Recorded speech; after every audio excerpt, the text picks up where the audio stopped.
Hey guys, welcome back to the British Boutique Guitar Festival. I'm here with John from Munson Guitars, and we're going to be looking at a few really cool guitars in their range today.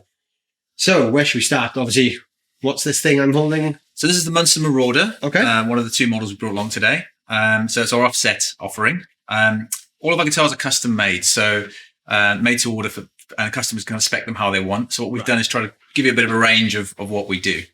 So this one, two pickups, push-pull for each of the humbuckers, and a three-way switch. Cool. This is very lightweight as well. Yeah, so that's made out of redwood pine. Okay. A lot of the other guitars we brought are English ash. Right. But being an offset, it's generally a bit bigger, and some of our customers like a lighter weight guitar. Right. Yeah, because that's surprisingly lightweight, actually, considering the body size, as you said. You'd sort of imagine that this would weigh quite a bit more, but actually it's very comfortable. You could probably do a 2 or 3 hour gig standing up, and that wouldn't do the back any damage. So what? Obviously, you said 2 humbuckers in this one. Are they branded pickups or are they your own design? So those are bare knuckle pickups from the boot camp range, the True Grit. Okay, cool. So coil tap on each one. Cool. So let's have a listen to this one then. So this is going through the RD amplification dualist. It's currently on the clean channel, so we'll start with some clean tones in humbucker mode.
Great balance on pickups, aren't they, the bare knuckle ones? Absolutely. They do a really good job of just covering a huge range of tones, especially when you kick the gain on. That's where they really sort of come to life.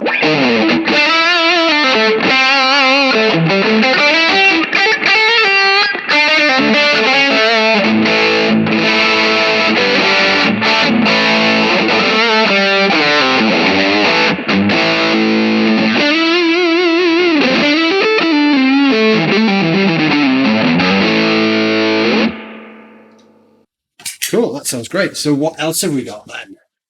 So we've got 2 other of the Marauders. So very similar, that one, but with the English ash. And this one's got a 6-way switch. Okay. So it's a bit different. You can, instead of having the push-pull, you can switch just, with 6 ways on that switch. Then we've got a P90 version here as well. Again, with English ash, and this is our bare naked finish. Right. So pretty much all of the guitars, we like to see the grain. That's kind of the main thing we like to see. You've got a nice piece of wood. So we tend to do like a dark grain fill and then select different colors. So this one actually was a customer guitar where it was going to be blue. And as part of our custom shop process, we take the customer through each step, and we're going to have video calls and get them really involved. Got halfway through sanding this off and the customer said, "Stop. I love the color." So we left it like this, and now we stock that as a bare naked color in our range. And then we've also got the Tempest. So again, 2 pickups, push pull here, for coil tapping, and this is a special edition one. So that's got the Hawker Tempest medallion in the back. All right. But that's kind of our current range. With the custom shop, what we look to do is you want to kind of have it your way. So if you want to change the pickups, you want to change the configuration, you want to change where the switches are. So you'll see the switching is different on this one with the switches at the front. These ones have got them kind of closer to the back. You can kind of change within those variations. We also have different types of woods. We do a rich light version fretboard. Right, so sort of similar to rosewood in the darker colors, but it's a hard material. And then we also do a bamboo fretboard as well. Okay. I've seen bamboo fretboards cropping up a lot recently. Yeah. That seems to be it's ultra hard. I don't want to say a trend, but it seems to be like the new thing that people have discovered is really good for fretboards. Yeah, exactly. It's ultra hard, so it gives you a lot of stability, and it's a bit of a different look. So sustainability is one of the things we look for, but also sourcing stuff as locally as we can. Okay. I think that's a big thing, isn't it, in the guitar world at the moment, is how sustainable can you make the build process? Because obviously, you know, there's so much sort of deforestation going on. I think it's a good thing now that a lot of companies are looking at this and thinking, right, well, what can we do to... Yeah, absolutely. And it doesn't have to necessarily problem. It doesn't have to be a compromise as such. So, like this piece, for example, is from a local sawmill down the road from our workshop. Yeah. So using local businesses and their local woods that we can, just really helps us with that. You said that it doesn't have to be a compromise. I wonder sometimes if the compromise is like a perceived thing, because we've been told for years these type of guitars are made from this wood. So you associate the sound with the wood. And then when a company comes out and says, well, actually, we're making that guitar with this type of wood now, people's perceptions change. Yeah. So I think the compromise kind of comes from people expecting a certain thing. But if you can give someone something that will say, well, I'll make this style guitar out of a different type of wood than what you're used to, but it'll still sound the way you want it to, then it's not a compromise. Exactly. It's just different. I mean, we're kind of inspired by tradition. We don't want to do things like too modern and make things necessarily out of, all metal or something like that. But yeah, we kind of have to try out different materials and see what works. And different people have different preferences. That's why we've got a pine version. Some people would associate pine as being like a cheaper wood. It's not really. It just gives you something different. Some people like, this is a particularly dense piece of ash. It's a very heavy guitar compared to the rest. Some people just like the weight and think that means it's quality. So it really depends. And they just give you a different feel, a different amount of sustain, all these different types of, variables that change within an instrument. Yeah. Let's try the heavier one then and see how that feels.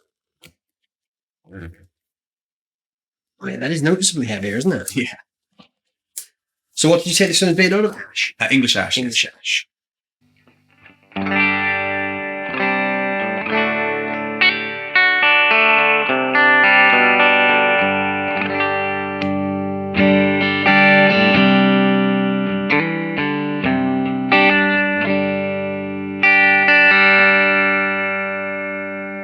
And what are the P90s in this one? So they're bare knuckle, blue note. Okay. They're really balanced as well, like really full low end, but they've still got all that sparkle at the top.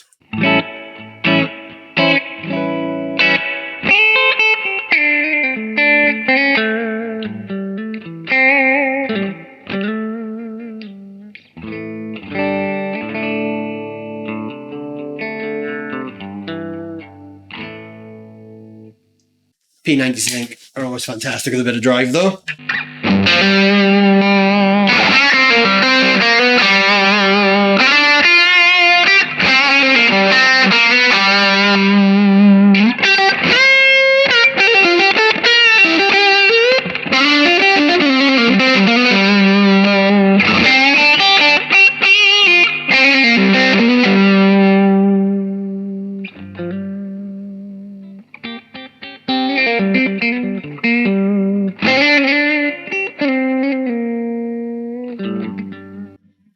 They're very responsive as well. They do like roll back really nicely, but they still retain the full frequency spectrum. Yeah, huge dynamic range. And one of the things we like to do with all our instruments by a standard is give them a lot of tonal variation. Yeah. So obviously you can change pickups in and out, but having multiple switching options. So where we can, we'll have the opportunity to coil split or change different variations of that. But generally, where we've kind of started with some of these instruments is making them a player's guitar. And I know that term is used quite a lot, but you want to be able to play that on stage. You want to be able to have the dynamics. You want to be able to trust that there's not going to be any issues.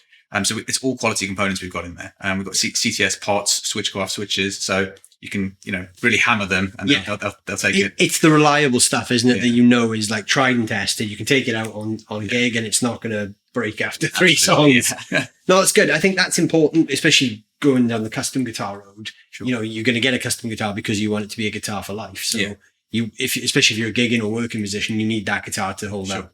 And obviously versatility equals more use. Exactly. There's nothing worse than needing to take like 10 guitars to a gig because you need 10 different sounds. Whereas if you can have one guitar that can give you those 10 different things, then you can't really complain.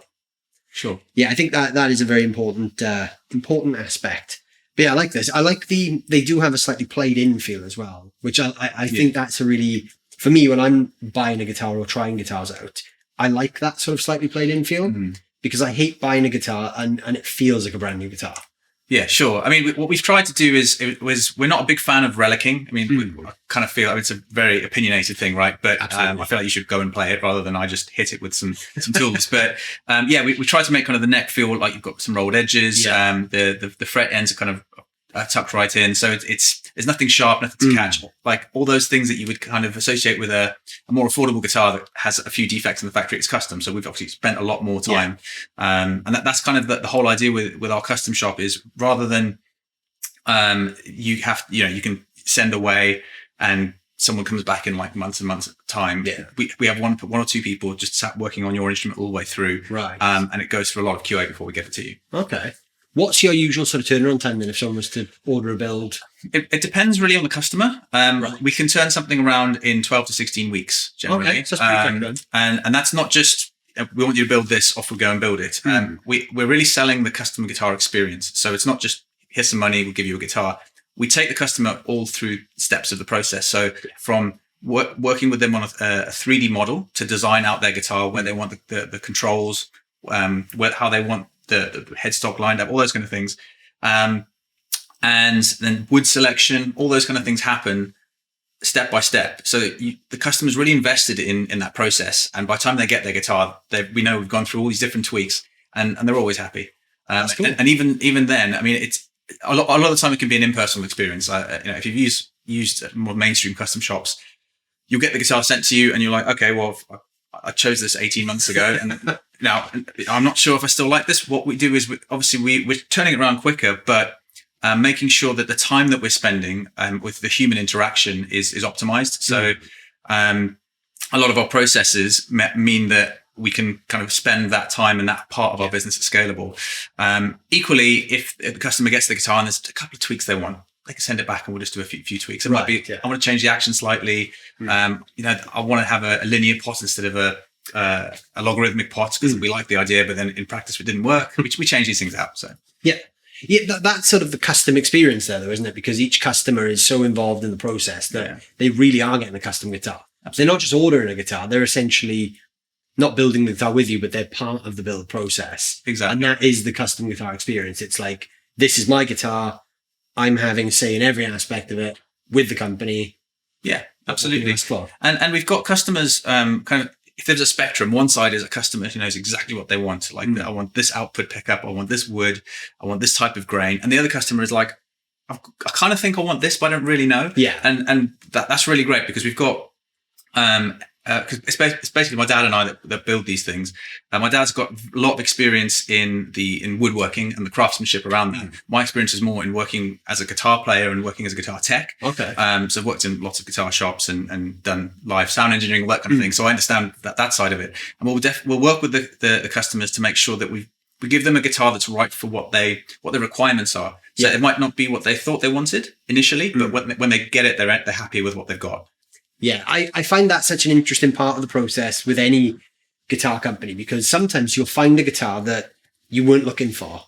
Yeah. But it fits you better than what you thought you were looking for. Absolutely. And that would be a really interesting part of that, because you could make a suggestion to the customer based on their need. And that might open an entire new floodgate of, oh yeah, of course I need that. Why didn't I think of that? Cool. So are there any major differences build-wise with this guitar then compared to these, obviously, other than the shape? So no, not really. It's a different piece of wood, obviously, and all the wood's different. We've got push-pull on these and then a three-way selector. So this one's got three-way selector, push-pull for coil splitting. This one has got the tone the other way around. Right. So the customer for this one wanted the tone roll off here because they play with the tone quite a lot.